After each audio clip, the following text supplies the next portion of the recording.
introducer like he is, but Paul Lott is up next. He is the founder of the National Society for the Advancement of Black Americans, an organization formed in the aftermath of the George Floyd riots as a needed counterbalance to the false racial narrative being pushed in America today. The goal of the NSABA organization is to offer realistic solutions to Black poverty clusters that are based on the actual data and history. Mr. Lott is an alumni of Harvard College, a U.S. Army veteran, husband, father of 10. Wow.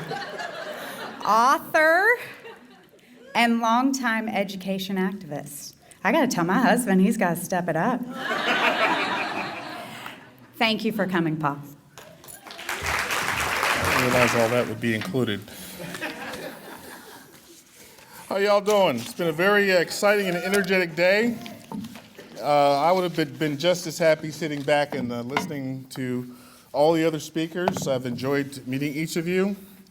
I've done a lot of these speeches, and sometimes you get to the point to where you feel like you're repeating yourself, but then you realize that you get new audiences all the time. This conference is about education, so why would I entitle my speech, "The Truth About Race in America"?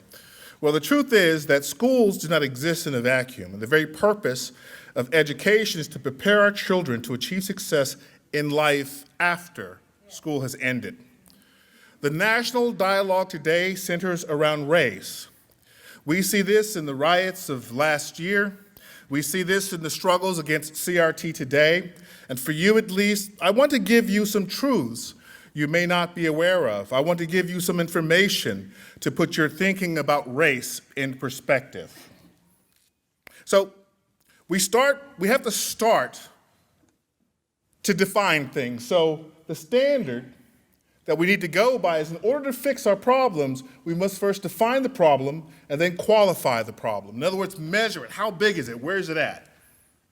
The definition: systemic racism is the mechanism of American society that provides material advantage to white Americans, allowing them to financially derive superior benefit from the system. That's the assertion. And derived from that, white privilege is the result of systemic racism that provides that economic advantage.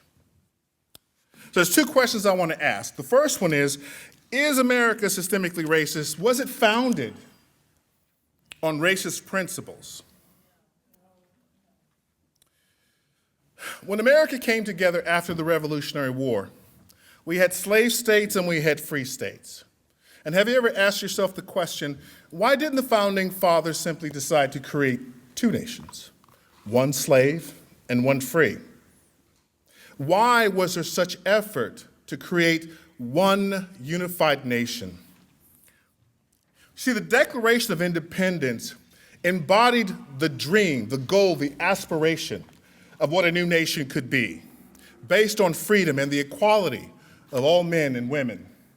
So the founding fathers decided that it was best to have one country. And one of the underlying reasons for having one nation was so that that ideal of equality could be realized. And the only way to do this would be to have one nation that included both slave and free, with mechanisms built into the Constitution that would one day destroy slavery. We know it's embedded in the Constitution when we look at the 3/5 Compromise. The 3/5 Compromise had nothing to do with reducing the rank of Black Americans. It's often said, oh, the Constitution writes that we're only 3/5 human. But if you read what it says in the Constitutions, it says, representative and direct taxes shall be apportioned among the several states, may be included within this union, according to the respective numbers, and shall be determined by the whole number, listen, of free persons, including those bound in service in terms of years, excluding Indians not taxed, and 3/5 of all other people. Race was never mentioned. And the reason why this was in the Constitution was to give the Founding Fathers the ability to undermine slavery. By counting slaves as less, it decreased their representation in Congress. And by decreasing the representation in Congress, it gave that Congress the ability to pass laws to undermine slavery, which they did at every opportunity, limiting its import, et cetera, et cetera. So that is what the foundation of it was. So it was not founded on racist principles. And this is demonstrated as fact. Now I assert that racism never really existed. Okay? Let me give you an example. My son had a friend, Chris, and they came home one day pretty kind of amused by things. Turns out his friend Chris was Asian. Of course, my son's black, and the group of white kids had come up to give him a hard time. So Chris broke out to a kung fu stand. And it kind of spooked and made the guys nervous, and they kind of ran off. My son and Chris come home, and they tell me the story, and they're cracking up. And I said, well, what kind of martial arts do you know? Chris goes, I may be Asian, but I know no martial arts. Further, I hate math, and I do not play a musical instrument. Now, the question is, where do these kids get that from? That he could pretend to have martial arts, and it actually invoked fear and nervousness in the would-be opponents. Now, in my son's school, there was about 5 Asians. So it wasn't by direct experience. The parents of these young boys didn't sit them down and explain to them the kung fu capabilities of all Asians. So where did they get it from? They got it from the media. They got it from external sources that shaped their mind. Racism is not germane to humanity. Racism, in most cases, is the production of the powerful through politics and media. I'm going to give you a word, and that word is drapetomania. And drapetomania is a disease that was in the DSM. It was put there in the 1850s by a Dr. Samuel Cartwright. And Dr. Samuel Cartwright, and I'm going to read during the Age of Enlightenment, it was settled science that black Americans had evolved, that blacks were evolved to serve whites. And so this is what he said. This is his words. Let's see if I could read these properly, okay? Drapetomania was considered a conjectural mental illness that in 1851, American physician Samuel A. Cartwright hypothesized was used to cause enslaved Africans to seek freedom. See, there was a question in America. First, the science came out and said that we were designed to serve. Why was that? When in fact, there was 1% to 5% slave ownership in the Confederate South, so that 90%, 95% of white Americans never saw a slave, never saw a black person, never spoke to one. Right? So how do they know about it? Media. White America had questions. You can find this in the newspapers of the day, and they said to themselves, how can we tolerate slavery? So science responded, said, well, this is the natural order of things. And then they said, well, how do we explain slaves wanting to escape? Ah, that's a mental illness.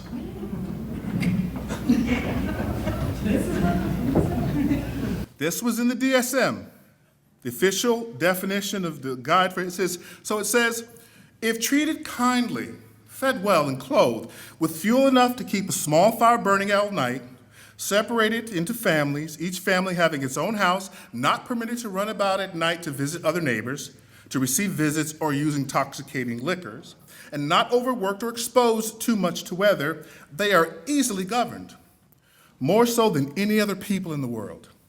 So anyone or more of them at any time, if anyone or more of them at any time are inclined to raise their heads to the level of their masters or overseers, humanity and their own good requires that they should be punished until they fall into the submissive state that was intended for them to occupy.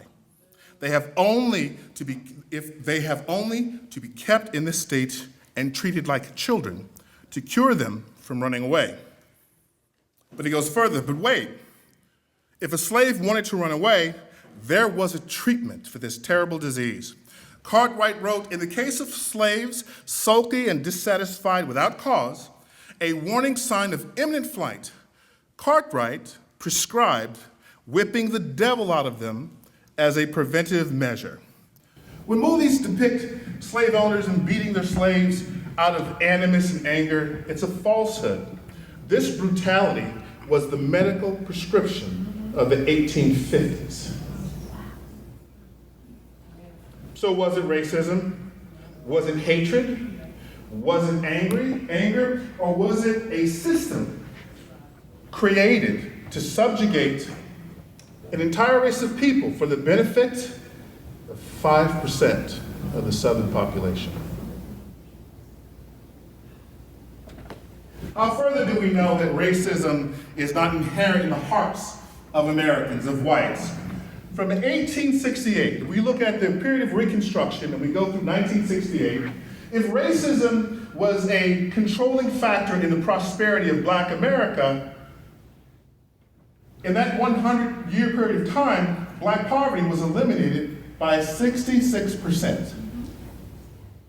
66% without civil rights and under Jim Crow and no social programs, right?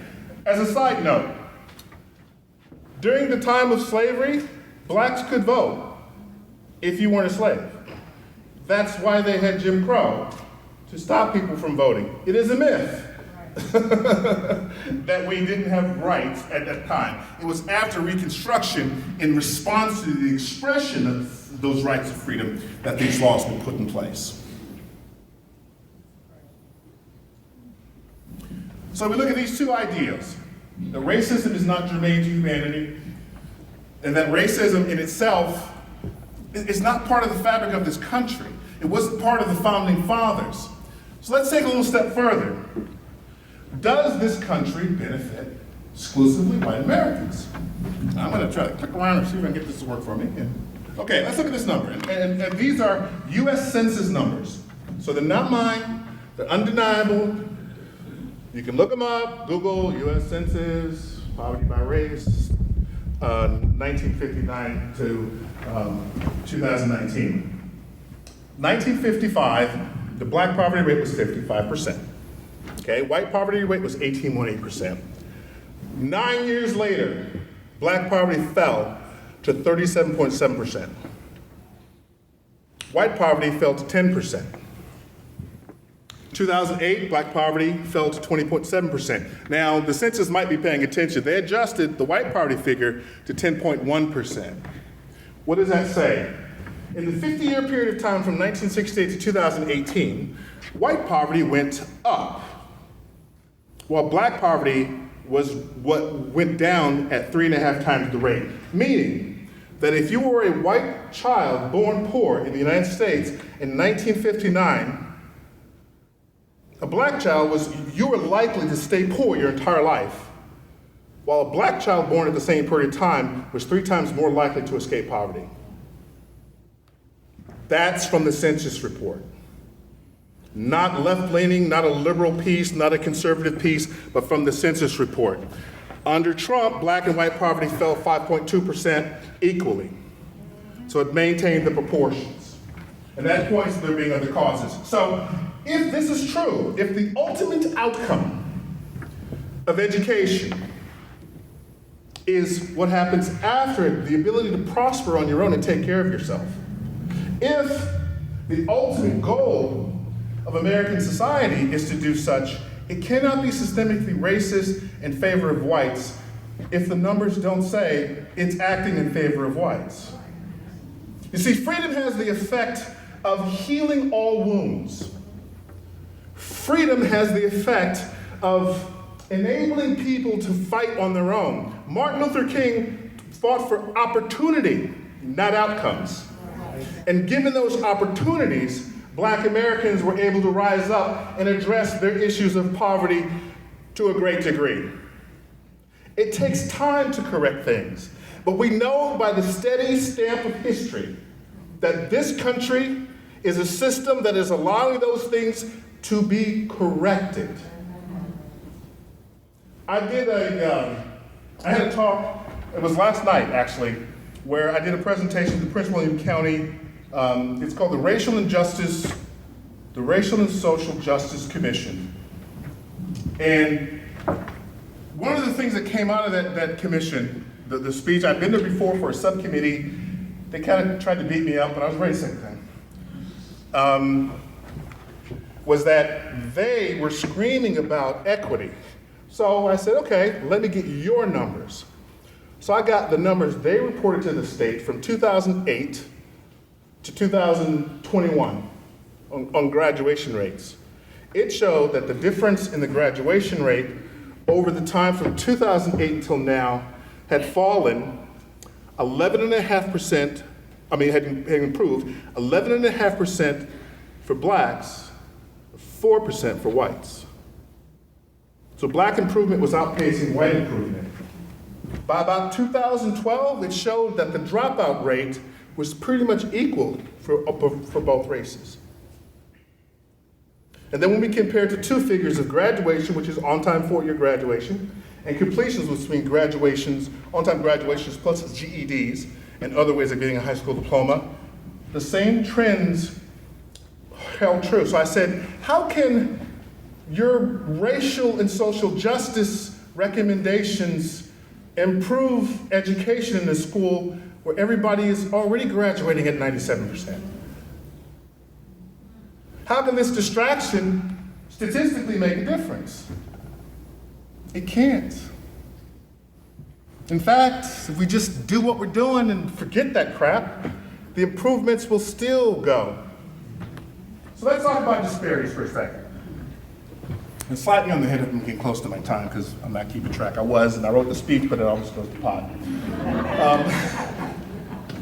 Let's talk about the root causes of what's going on in the country. So we all know about an event called the Great Migration, right? We experienced a period of war, World War I through World War II. One of the side effects of these wars was limited immigration into the country, okay? At the end of the Second World War, the American government, this document, said we have too many guys that have been using guns in Europe coming home for them to be unemployed. That would be a problem. And so their wives and the women left the factories, they went home, the soldiers returned, took the jobs, and then something happened. An explosion in industrial growth, an industrial revolution. The war had spawned new technologies, new industries. And so, with a limited border, there was not enough labor. Northern companies went south to recruit blacks from farms. In 1868, 90% of black Americans lived in the South. By 1968, 47% of black Americans lived in the North. Almost half the population had moved over that period of time. So when you see this figure of poverty dropping from 55% to 34%, that is because during this migration, they went to find jobs in industrial cities, West Baltimore, Philadelphia, Pittsburgh, South Chicago. The places where we see the largest clusters of black communities today were either primary or secondary targets of the Great Migration. And so that is why we had such a rapid lift out of poverty. But something happened at the end of the 60s. 1972, United States changed its immigration policy. Globalism began to be introduced. And that started to take those jobs away from those sectors. An underlying current was that the average education of a black American migrating was 6.9 years of education. So with a 6th grade education, you can build a car, but you can't be a lawyer or a doctor.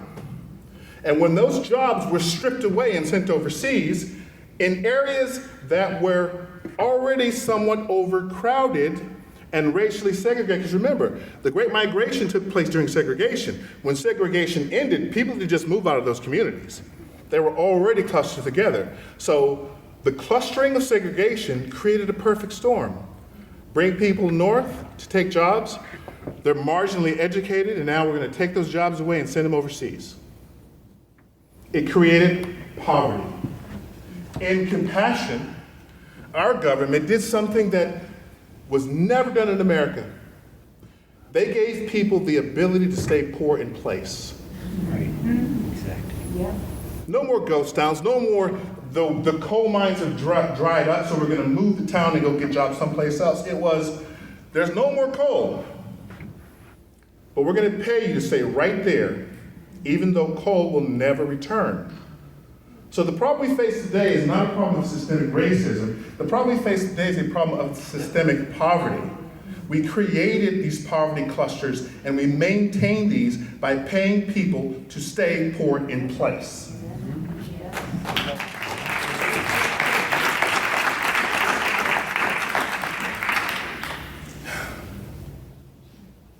Let's talk about a few other disparities. And I do trends, and I can get to the more specific data, but I did a speech in Roanoke, and in that speech, BLM sat here and NAACP sat there. And during the question and answer, they gave me some rapid fire questions, and just a couple that I responded to. There was an assertion that the wealth gap was proof that, racism was controlling the narrative. So my answer to that was, where do most people get their wealth from? Your house, right? What controls the price of your house? Crime and education. What don't black communities have? Low crime and good education. That's going to contain the wealth. Part of our wealth issue is self-inflicted. And those are things we have to say. They talk to me about, what about criminal justice reform? I did a blind study. First, I did an overview federally of incarcerations, and I looked at the pieces in Virginia. Well, it turns out that if you take out race and you look at people in prisons, universally, they're there by their education level. Okay? In Virginia, within 10 years, 85% of all inmates will return to the prison. Okay? Let's take the other side. When they look at education in prison, if you get a high school diploma in prison, recidivism is cut in half. If you get a bachelor's in prison, recidivism goes to about 10 to 15%. If you get another advanced degree in prison, it's statistically so insignificant that it's pretty much nothing, but the number I found was 1 in 10 years. So these people that are being incarcerated due to illiteracy, do you realize what actually is happening? We're punishing the adults for the decisions they made as children. It was a child's decision not to do his homework. It was a child's decision to drop out. And we allowed this child's decision to carry them over into adulthood. And when they became adults, we punished them for their childhood decisions. Only 40% of the prisons in Virginia have an education program. I think it should be 100%. It takes $12,000, I'm sorry, that's correct. It takes $12,000 a year per inmate to educate them, but it takes $36,000 per year to keep them incarcerated. You think you'd kind of figure out the numbers here and do something about it, right? I mean, to me, it seems to be common sense. So that's the challenge. I'll give you another statistic. From my home state of Virginia, we have 8 school districts that have a double-digit graduation gap, where one class of people, black and white, graduates at 10 or greater percentage points higher than one another. 8 districts. Well, 4 of those districts, blacks graduate at a higher rate. 40% of Virginia school districts that have black students graduate at a higher rate. And then we've expanded out. We did a survey of the cities that were the direct target of the Great Migration: Philadelphia, Pittsburgh, Chicago, and we looked at the graduation rates there. They don't make it easy to find the raw data. They'll give you conclusions, but I'll give you one. Baltimore, blacks graduated at about 73%, whites graduated at about 72%, and some change. There's about a 1.5% difference between black and white. And the trend is, even in Virginia, where blacks do poorly, whites do worse, by a few percentage points. But overall, when there's a bad school, there's a chance that the black student is going to outpace the white student in the environment. To me, that's not systemic racism. That's just education that sucks. Right? And I'll tell you another thing. There really is no such thing as a bad school. Did you know that? There's only such thing as bad communities and that failure of the community is reflected in the school. You'll never find a school system with a great community where everyone's failing.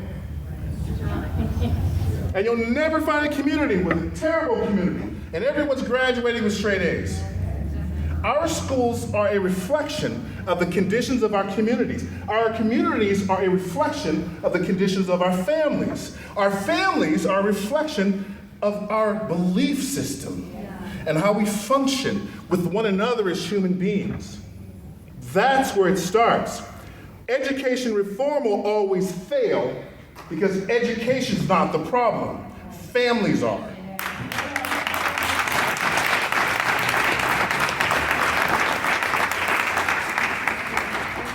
I've talked a lot, so I'm going to wrap it up. And I'm going to borrow some words from Abraham Lincoln. Because I believe that we are at a crossroads.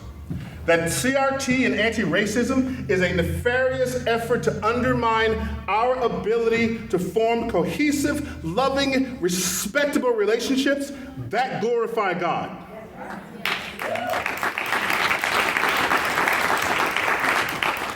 We have to stop it. We are in the same position as those great fighters of the Revolutionary War who were fighting to start a nation. Now we must fight to save a nation, and we must be resolved.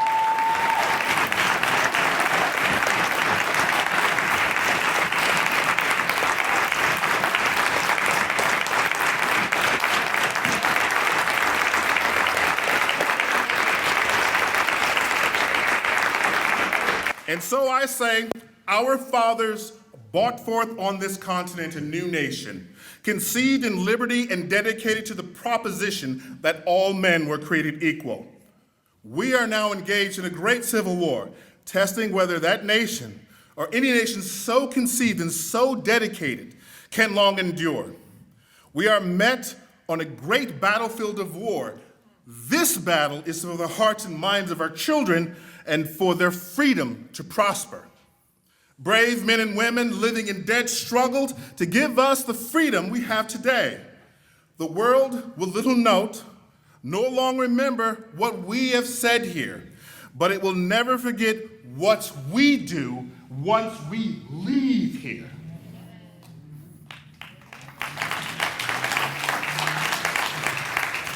It is for us in this room and beyond to be dedicated here to the unfinished work which they have fought so hard for before us and have thus so nobly advanced. You must be dedicated to the great task remaining before us, that from the honored patriots who founded this nation and the many that have died and sacrificed since, we take increased devotion to that cause for which they gave their last measure of devotion, that we here highly resolve that those who fought the cause of liberty before us shall not have struggled in vain, that this nation under God will have a new birth of freedom, and that government of the people, by the people, and for the people shall not perish from the great state of Georgia, shall not perish from the great nation we call home, America, and shall not perish from this earth. Thank you.